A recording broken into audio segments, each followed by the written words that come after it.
Y'all enjoy it? Yeah? Who got a cool gift? Anybody get a cool gift that you want to share? Yeah, Becky, what'd you get? Oh, snap. Turkeys. Who else? What'd you get? I got this thing, it's called a mechano. Okay. Almost like it connects. You can build like cars, trucks, stuff, and it's got tiny screws. My girlfriend and her mom got me that. Sweet. Just building that for like all night long. And you're going to be like signing up for engineering courses, what, next week? I don't know. Spring semester? I could put on my iTunes on my phone and just started building, and before you know it, I was like, oh, it's 6 a.m. Wow, I've been on this for 6 hours. Dang. Anybody else have a cool gift? Yes, Carissa. The gift of family. Amen. In-laws, my parents get along so well. I'm so grateful we have Good. everybody together for Christmas. So it was such a gift. That's good. That's kind of mine too. I felt very loved by the gifts that many of you gave me, so thank you for that. And I want to say thank you to everybody who came out for the Norwood family Christmas party we had on Sunday. So that was really a special time, and I really enjoyed it. I thought it went really well. We had a great supporting cast of volunteers, which included my family. And yeah, they're a gift, and they're actually here. So thanks, guys, for coming out. Yeah. But now Christmas is in the books, guys. Now we're kind of looking toward New Year's. We've got 3 days left in 2019 before a new year, and actually a new decade begins. And I recognize that transitioning into a new year can be an emotional roller coaster. As you kind of reflect and look forward at the same time, it can kind of swing us between different things. I think it can swing us back and forth between excitement and fear. We can swing between those two things. We can swing between life and loss. And we can swing between love and loneliness. Around this time 7 years ago, I found myself swinging in each of those directions all at the same time. I was driving a 1990 Honda Acura Integra 30 hours from St. Louis, Missouri up to Edmonton. And I had just been married to my beautiful bride. And I had just accepted a position at Norwood Wesleyan Church. I'd never lived in Canada before, but I was on my way, and that trip was the most bittersweet moment of my life. It was awesome. It was super exciting because I just married my best friend. We were starting our adventure of life together, and it continues 7 years strong. Yeah, thank you. So that was really cool. If you know our story, we kind of have a fairy tale story, and I don't want to tell Eli and Nora and get their hopes up, but I really treasure the gift that we've had in our relationship and seeing it develop over the years. So it was exciting to kind of come together in a marriage way and start life together, moving up to Canada. And it was also super sad for me at the same moment, because not because of where I was going, but because of what I was leaving behind. And every kilometer that I got closer to Edmonton was one more kilometer that separated me from my family and from my friends back in Missouri. So it was hard. It was a very difficult, bittersweet journey. I was driving on unfamiliar roads, never been on them. I was moving to an unfamiliar location, never lived in Canada, and I was about to start an unfamiliar job. Never been a pastor before. Studied for it, but didn't ever have a job as a pastor. And if I'm perfectly honest, when we crossed the Canadian border, I felt lost. It was interesting. And I felt lonely, even though at the same time I felt more loved than ever and more excited than ever to start life with Kyla. And once we started to cross into Canada, almost immediately it started snowing in Alberta, which was maybe appropriate. By the time we got to Calgary, we kind of hit a storm, and it just kind of increased as we went north. We got into some nearly whiteout conditions, and so it was quite stressful driving through Calgary in those weather conditions. And I remember kind of gripping the steering wheel. I was leaning forward, looking out the windows, kind of straining my eyes to see the road. And with all these different emotions already kind of stirring inside of me, on top of everything else, I already felt like really excited. I felt sad, and I felt lonely. I felt lost. And now I felt scared because I'm like, we might not even make it to Edmonton. This is crazy. And so it was a very stressful drive, very emotional for me. And the final 3 hours of that trip were chaotically quiet. We didn't really say anything at all until we got to a kind of Leduc area. And she told me where to drive because I had no idea where to go. And there was a chaos in the midst of the calm or the quiet as we drove 3 hours to Edmonton from Calgary. And I was trying to do all I could to stay on the road, and I was trying to keep moving forward with the vehicle while I processed the bittersweet storm of emotions that was already swirling inside of me. So I was trying to kind of keep moving forward emotionally and personally as well as I tried to maneuver this vehicle safely, which is not a vehicle that was made for Alberta winters, we found out later. And it's cubed now. But stepping into a new season is like driving in a snowstorm, or stepping into a fog is another analogy that might work, where even though we might have an idea of what's coming up, we don't know exactly what lies ahead because we haven't been there yet, and we can't see that far forward. So the point I want to make today, first point, is that the future is foggy. As individuals, we're very unique. We have different stories, different backgrounds. We see the world differently. We're very different. We're very unique as individuals, and yet this statement is true for all of us. The future is foggy. We're unique as humans, but that's true for all of us across the board. Proverbs chapter 27, verse 1 says, "Do not boast about tomorrow." Why? You can't see it. "For you do not know what a day may bring forth." Hashtag foggy future. Foggy future. For some of us, this may be the first of many services that we attend at Norwood Wesleyan Church. Maybe it's a one-time visit. For others, this is far from our first service. It actually might be part of our Sunday routine as a family. For me and my family, this may be the last Sunday service that we ever attend, because the end of the year also signals the end of my role as pastor at NWC. And while we're unique as individuals, and maybe even moving in different directions, we're always together when it comes to stepping into the fog of the future. See, none of us should boast about tomorrow because none of us can see it and none of us can control it. The future is foggy for all of us. And today, for me, I don't feel very far from that 30-hour drive that brought me to Edmonton 7 years ago. If I'm perfectly honest, which I like to try to be, today I feel lost because I don't know what the next season will bring. Today I feel scared because I can't see where I'm going. I don't have a job lined up. I don't know what's next. And today I feel sad and I feel lonely to be leaving something that I've grown to love so deeply. Today for Philip, the fog feels thick and the fog feels very heavy. As you think of the needs in your life and the scars that you carry around, maybe the goals that you set for yourself as you think about the next year ahead, and even the perspectives that we take because of the uniqueness of our stories, you're the only person who has lived your story. So you have a unique perspective. Nobody else has your perspective on life. As we think about all these things, especially the needs in our life, stepping into the fog of a new season will start to stir up a range of emotions for you as you reflect and as you look forward. If you visited us before, you may be aware that we have a slogan at this church, and it's meeting needs with love and compassion. You've already heard it a few times today. If you've been here for a while, you may even know which passage kind of ties to that statement. And if you've been here a long time, you're probably sick of that story. But I'm going to share it again.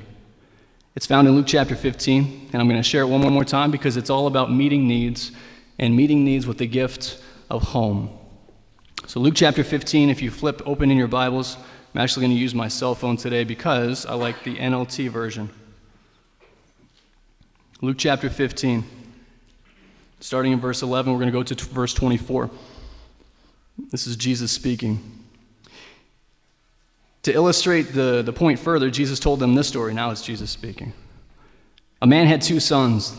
The younger son told his father, "I want a share of your estate now, before you die." So his father agreed to divide his wealth between his sons. A few days later, this younger son packed all his belongings and moved to a distant land, and there he wasted all his money in wild living. About the time his money ran out, a great famine swept over the land, and he began to starve. He persuaded a local farmer to hire him, and the man sent him into the fields to feed the pigs. The young man became so hungry that even the pods he was feeding the pigs looked good to him, but no one gave him anything. Verse 17. When he finally came to his senses, he said to himself, "At home, even the hired servants have food enough to spare, and here I am dying of hunger. I will go home to my father and say, 'Father, I have sinned against both heaven and you, and I am no longer worthy of being called your son. Please take me on as a hired servant.'" Verse 20. So he returned home to his father, and while he was still a long way off, his father saw him coming. Filled with love and compassion, he ran to his son, embraced him, and kissed him. His son said to him, "Father, I've sinned against both heaven and you, and I am no longer worthy of being called your son." But his father said to the servants, "Quick, bring the finest robe in the house and put it on him. Get a ring for his finger and sandals for his feet, and kill the calf we've been fattening. We must celebrate with a feast. For this son of mine was dead and has now returned to life. He was lost, but now is found." So the party began. Luke chapter 15. Meeting needs with love and compassion, the picture of home as the solution. Homelessness is the need that has kind of come up the most frequently during my time in Norwood when I talk to people. Like, what are your needs? If you're going to meet needs with love and compassion, you should probably do a needs assessment to figure out where people are and what they feel they need, and try to figure out what actually they need. And anyway, homelessness has come up most frequently as a need in Norwood over my time. And when I think of homelessness, I picture a person maybe that you could imagine huddled under a blanket on a cold corner of the street beside an overflowing shopping cart, stuffed full with a random assortment of items that are somehow meaningful enough to push along with them down snowy sidewalks. But my time in Norwood has challenged that and has taught me that homelessness is much more than that image. If you look it up in the dictionary, a dictionary will tell you that homelessness is someone without a house, maybe someone who even lives on the street, or a vagrant that travels around and doesn't have a place to call their home. Someone without a house. But I've learned that homelessness is not the same as houselessness. There are two words in Greek. One is oikia. It's kind of where you get the IKEA store, that same idea, IKEA. Oikia is a Greek word that talks about house, meaning the structure, the supportive structure, the items inside a house. You collect things from IKEA to put in your house to make it nice.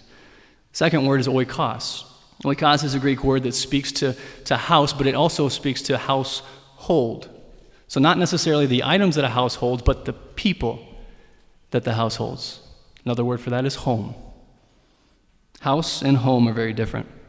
House, oikia, speaks to a supportive structure. Oikos speaks to a supportive community. So when we think of home as a community, it changes our picture of homelessness. When you think of home as a community, people who have houses could still be homeless. And they are. They're still lonely, many of them. They're unsupported. Many of them are abused in this neighborhood. Instead of being connected to a mutually loving and compassionate community that will help meet the needs represented in the home. And when we think about home as a community, people who live on the streets may not actually be homeless. They might be part of a strong network of friends and relatives who look out for one another. They hold together. They support each other. They're a tight-knit crew, loving each other, meeting needs as well as they can. Now, as I prayed through the need of homelessness in Norwood, I received a vision of home. And home, when I look at the Bible, that's what I see.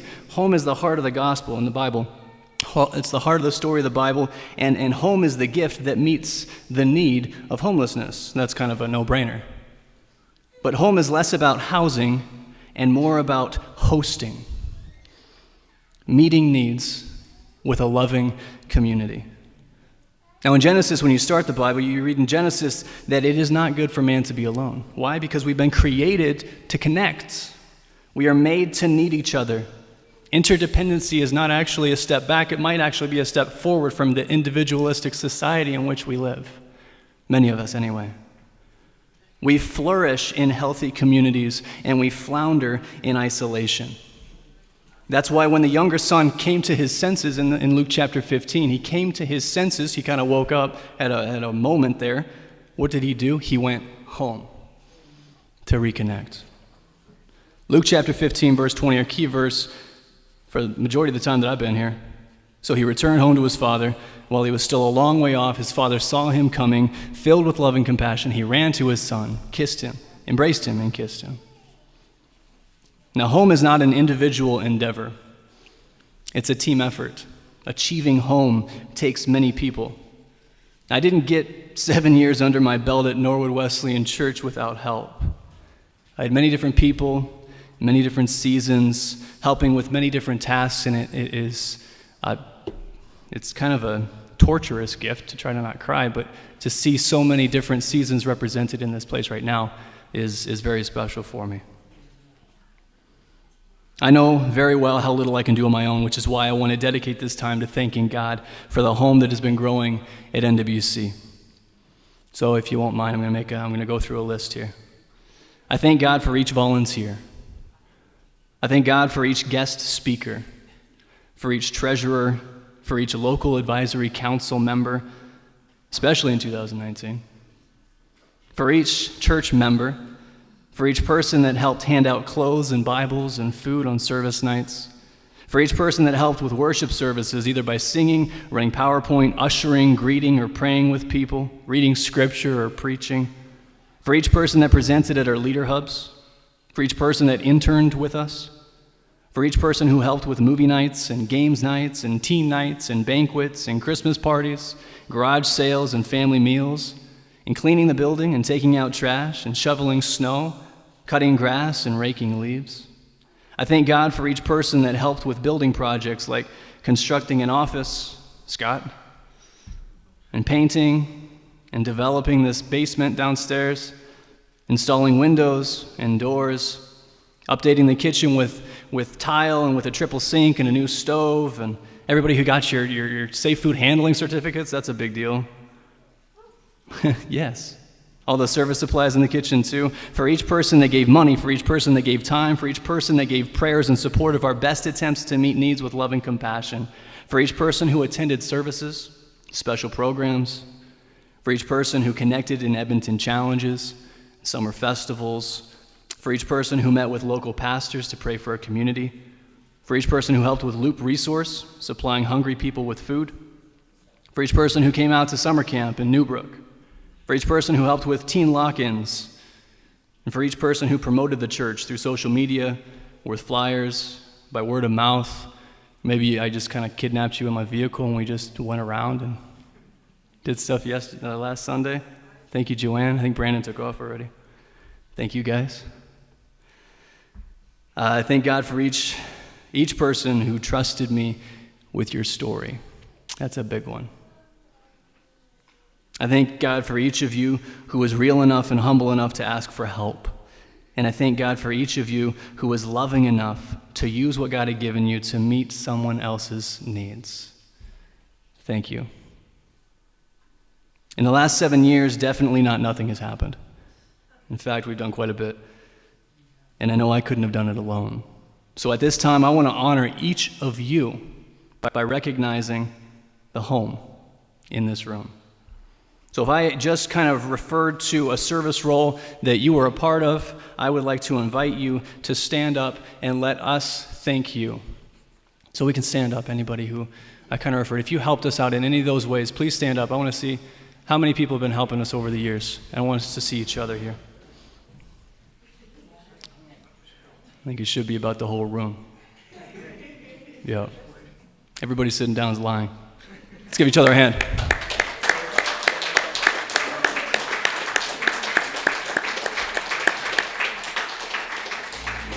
Before you guys sit down, I want to tell you a couple of things. This is for you. First, welcome home. This is it. This is home right here. Everybody who just stood up, people who were helping out, who just sat down, that's home right there. So each of you have helped make this a safe and supportive community. You have hosted well. Thank you for your service. You have taken time and talents that God has given you to help us meet needs. And by God's grace, you are the reason that we can truly call this place a home. Thank you. You may be seated.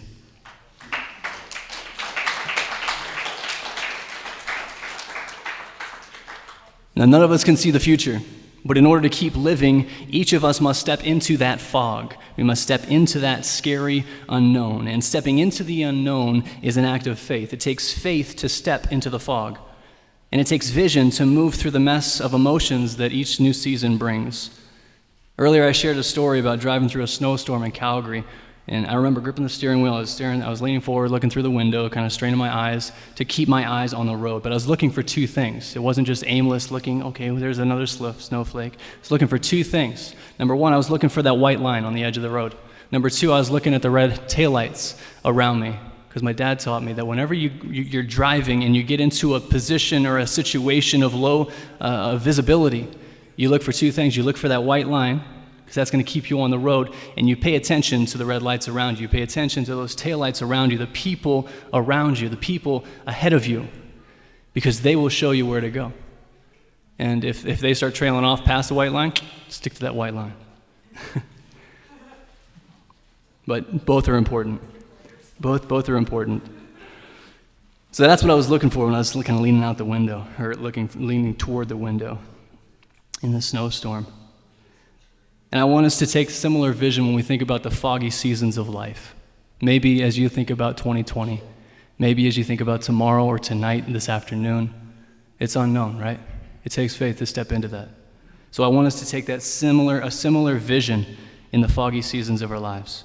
When living conditions get messy, when the storms start to come up, I want us to find the white lines that have been painted by people who have been there before.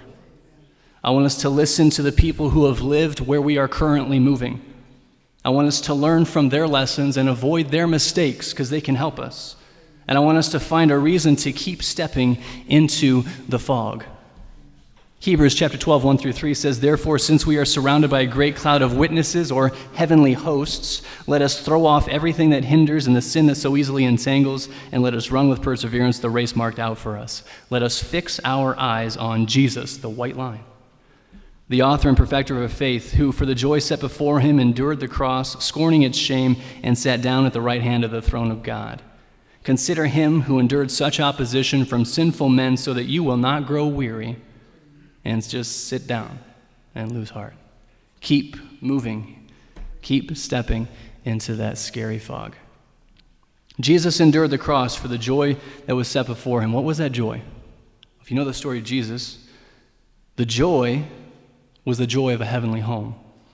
It was the vision of a perfectly loving family, a place where the Creator is worshiped and where creation's needs are met. 2019, I'm going to be honest with you guys, is a messy year for Norwood Wesleyan Church. And easily for me, in the last 7 years, that was the messiest year that I've had here in the last 7 years. So I'm actually happy to kind of get over with it, even though I'm at the same time really sad to step away. And I'm proud of you guys for sticking it out, especially our leadership team. Y'all know what those messes were. But it was messy. And yet here we are. We're still breathing in the gift of this moment, and we're still stepping into the fog. And for as difficult as it is to say goodbye, I'm glad for the hope of a new year. And from this moment in time, 2020 is still 3 days away. But it's full of potential. It's complete fog. None of us have been there yet. It's 3 days away. But it's full, packed full, nothing else but potential. In 3 days, I hope that we all see 2020. And I'm not talking about the year. I'm talking about a phrase that Joanne gave me. I stole it. She lent it to me. I hope that we see 2020, meaning perfect vision. Technically, it's perfect vision within 20 feet, but I'm thinking perfect vision. As you step into the fog of a new year, my challenge to you is to ask God for perfect vision for your foggy future. And that doesn't mean that you're going to be able to see further than you can see. It's going to mean that you can live in the moment fully. You can see around you all that you need to see. And you can take advantage of it. You can be all that God made you to be in this moment, because that's the only moment we ever get. The last moment was already past. Next moment is yet to come. Live in this moment. 2020 vision. 2020 vision that sees people as people worth loving right where they are. 2020 vision that sees needs from a distance and runs to meet them. 2020 vision that brings hope to those who are hurting. 2020 vision that brings home to those who are lost. 2020 vision that creates communities where people can be fed, where people can belong, where people can be cleaned, where people can be rested, where people can be known and where people can be grown until they're useful. Ask God for 2020 vision that brings heaven to wherever you are on earth. As we step into the fog of the future, I pray for perfect vision for each of you. Now, I don't know where I'll go next. I don't know what I'll do when I get there. But I know someone who will do everything she can to be by my side in the journey. My wife and my best friend has been with me most consistently throughout this journey at Norwood Wesleyan Church for me. And she has been my sounding board. She's worn many hats. She's been my cheerleader, my prayer partner, my personal filter, which is very important, my travel buddy, and my home base. Kyla is my treasure, and it's my honor to call her my partner for life, and it is my privilege to invite her to join me on stage to speak into this moment. Please welcome her. Yep.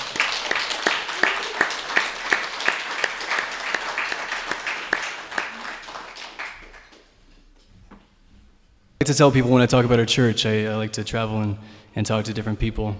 Brag up our church. I like to say that we've been blessed with some of the world's best volunteers at Norwood Wesleyan Church, and I still believe that to this day. I'm convinced of it. You guys have proved it over and over again. And I could stand up here and praise people for a long time, but nobody wants that. Let's be honest. I'm already testing your patience, so I'm going to pick this up a bit. But of all the people who have helped out at the church, I do want to take time to recognize someone who stands out to me in the extent of their volunteer efforts and also their paid efforts, their involvement at the church over the years.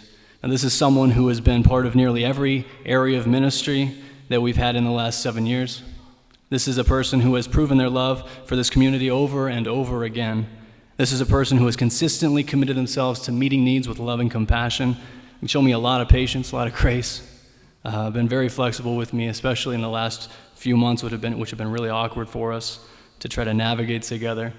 And this is the person to whom I pass the baton of pastoral leadership. Please join me in welcoming Pastor Nick Pybus to the stage.